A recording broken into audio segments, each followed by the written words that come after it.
Hello दोस्तों, राधे राधे। मैं माला प्रजापति हमारे यूट्यूब चैनल में सभी दर्शकों का स्वागत करती हूँ, अभिनंदन करती हूँ। आज मैं एक बहुत ही प्यारा भजन गीत लेकर आई हूँ। अगर आप सभी को अच्छा लगे तो प्लीज लाइक करना, कमेंट करना और मेरे चैनल को सब्सक्राइब करना।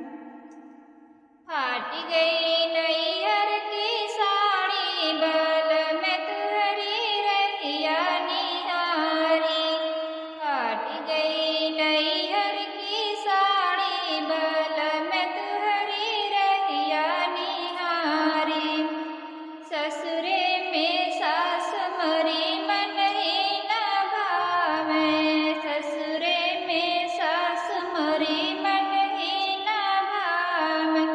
नैहर में मम्मी पियारी, बल में तुहरी रहिया निहारी। नैहर में मम्मी पियारी, बल में तुहरी रहिया निहारी।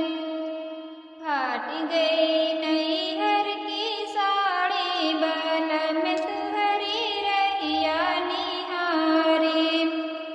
ससुरे में जेठान मरी मन ही न भावे। ससुरे में जेठान मरी मन ही न भावे। नैहर में भाभी पियारी, बल में तुहरी रहिया निहारी। नैहर में भाभी पियारी, बल में तुहरी रहिया निहारी।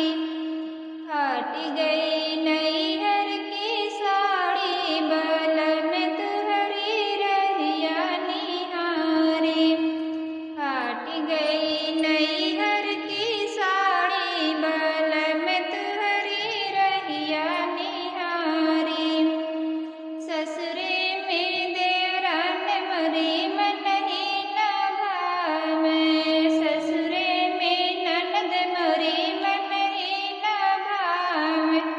नैहर में बहिना पियारी, बल में तुहरी रहिया निहारी। नैहर